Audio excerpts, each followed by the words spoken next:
సరే, గతంలో ఉండేటువంటి రాజకీయాలకు ఇప్పటి రాజకీయాలకు చాలా తేడా కనిపిస్తూ ఉంది. అప్పట్లో రాజకీయ నాయకులు, ముఖ్యమంత్రులు, మంత్రులు మాట్లాడేటువంటి భాష చాలా పద్ధతిగా ఉండేది, క్రమశిక్షణతో కూడా ఉండేవాళ్ళు అప్పట్లో.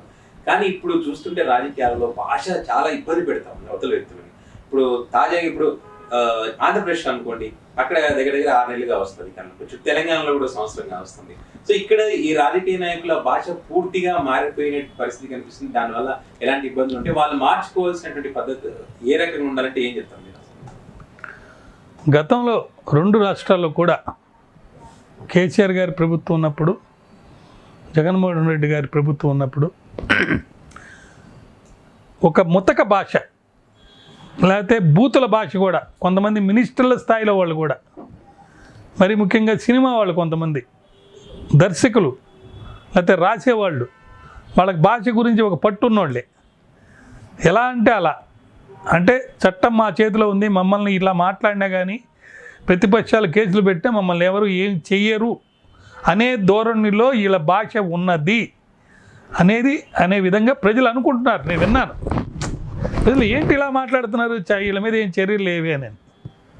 అయితే నాటి ఆంధ్ర పరిస్థితులు, అంటే ఆంధ్రప్రదేశ్లో ఏదైతే బూతుల పంచాంగం, లేకపోతే పరిధి దాటి మాట్లాడిన మాటలు ఇప్పుడు తెలంగాణలో కనబడుతున్నాయి. కానీ ఆంధ్రప్రదేశ్లో కొంత మార్పు వచ్చింది. ఆ మార్పు సహేతుకంగానే, మంచి దూరంలోనే వెళ్తుంది. ఇప్పుడు ప్రతిపక్షానికి పరిమితులు ఉన్నాయి, అధికార పక్షానికి పరిమితులు లేవనేది ఒక వాదన. ఎందుకంటే మేము ఇంత కష్టపడి అధికారంలోకి వచ్చింది దేనికి? డబ్బు, అధికారం అనేది మా ఇష్ట ప్రకారం మేము మాట్లాడుకోవచ్చు. మేము తప్పులు మాట్లాడినా, ఎక్కడ మాట్లాడినా, అది అసెంబ్లీ కావచ్చు, బయట కావచ్చు, అది బూతులైనా కావచ్చు, లేకపోతే ఎదుటి వాళ్ళ మనోభావాలు దెబ్బ తగిలేటట్టు మేము మాట్లాడినా మమ్మల్ని ఏమీ చేయకూడదు. అందుకోసమే కదా మేము అధికారంలోకి రావడం. ఇంత డబ్బు ఖర్చు పెట్టి ఇన్ని రోజులు కష్టపడి ఒక వ్యక్తి జీవితంలో అధికారంలోకి రావడం, ఎమ్మెల్యే కావడం అంటే చిన్న విషయం కాదు. మరి అట్లా మేము మాట్లాడితే మీకెందుకు అసహనంగా ఉంది అని అంటున్నారు. ఇప్పుడు కేటీఆర్ గారు ఉన్నారు, ఆయన అధికారంలో ఉన్నప్పుడు ఏం మాట్లాడినా చెల్లింది. ఇప్పుడు అలా మాట్లాడితే కష్టం, కుదరదు. కాబట్టి ఒక సహేతుకంగా మాట్లాడాలి, హద్దు దాటి మాట్లాడకూడదు, పద్దు దాటి మాట్లాడకూడదు, ఖర్చు పెట్టకూడదు, హద్దు దాటి మాట్లాడకూడదు. కానీ వీళ్ళనే మాటలకి అసహనానికి గురయ్యి ఆయన కూడా వాడు వీడు ఇష్టం వచ్చేట్టు మాట్లాడతాను. అదేమంటే నేను అధికారంలోకి వస్తాను త్వరలో, లేదా కేసులు వేస్తానని చెప్పి కేసులు కూడా వేయటం కూడా జరిగింది.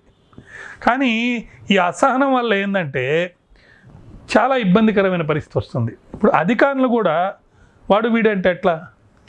రాజకీయ నాయకులను అంటాం వేరు, అధికారులు అంటాం వేరు. అధికారులు అనేవాళ్ళు they are part of the government.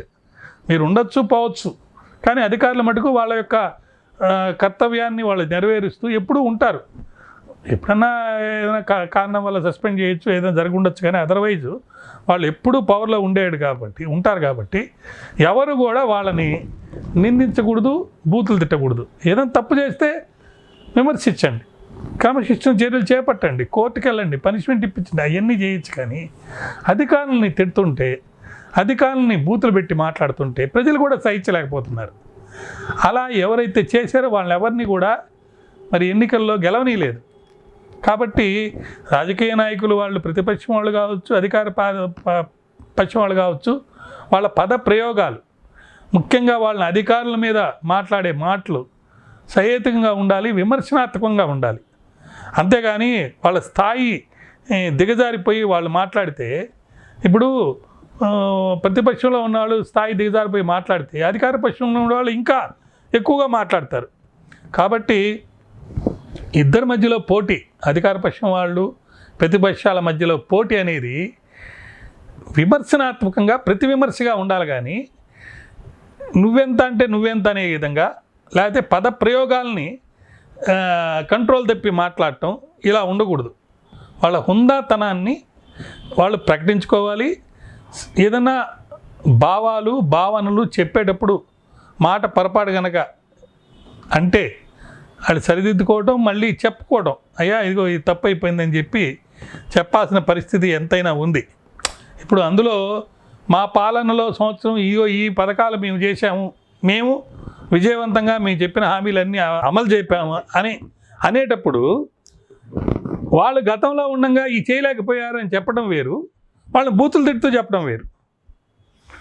కాబట్టి అధికారంలో ఉన్న రేవంత్ రెడ్డి గారు కానీ, లేకపోతే చంద్రబాబు నాయుడు గారు కానీ, లేకపోతే పవన్ కళ్యాణ్ కానీ వీళ్ళు ఇప్పుడు వాళ్ళని ఏమన్నా గతంలో అన్న మాటలకు కానీ, లేకపోతే ఇప్పుడేమన్నా అంటే కానీ వాటి స్థాయిలోకి వీళ్ళు కూడా పడిపోయి హుందాతనాన్ని పోగొట్టుకోకూడదు. గౌరవంగానే వీళ్ళు ప్రతి విమర్శ చేసి వీళ్ళ యొక్క ఎక్స్ప్లెనేషన్స్ ఇచ్చే అవకాశం, అవసరము, బాధ్యత ఎంతైనా వీళ్ళ మీద ఉందనేది నా మనవి. మరొక విషయం ఏంటంటే, ప్రజలు సామాన్యులు కానీ మేధావులు కానీ ఇలా ముతక భాష, బూతుల భాషని హర్షించడం లేదు. అది అందరికీ తెలిసిపోయింది. తెలిసినా కూడా కొన్ని సందర్భాల్లో కొన్ని దగ్గరలా వాళ్ళ అసహనాన్ని ప్రదర్శిస్తూ అధికారులని తిట్టడంలో కానీ, అధికారుల మీద ఒకరు తోయటంలో, చొక్కా పట్టుకోవడంలో, తోసేయడంలో కూడా, లేదంటే మిస్లీడ్ చేసి ఒక కలెక్టర్ గారిని ఎక్కడికో తీసుకెళ్ళి ఆయన మీద ఇది లైఫ్ థ్రెట్ లాగా చేసినట్టుగా కూడా వచ్చింది. ఇవన్నీ ఒక భావాల్లో కానీ, యాక్షన్స్లో కానీ ప్రతి వాళ్ళు కూడా హుందాతనం ప్రకటించి ప్రజాస్వామ్యంలో విమర్శ, ప్రతి విమర్శ, పనుల్లో కానీ, మాటల్లో కానీ, భాషలో కానీ పరిపక్వత చెందినటువంటి రాజకీయ నాయకుల్లాగా వాక్ స్వతంత్రాన్ని వాడుకుంటూ అందరూ హాయిగా ఉండేటట్టుగా ప్రదర్శిస్తారని, చేస్తారని భావిస్తున్నాను. నమస్కారం.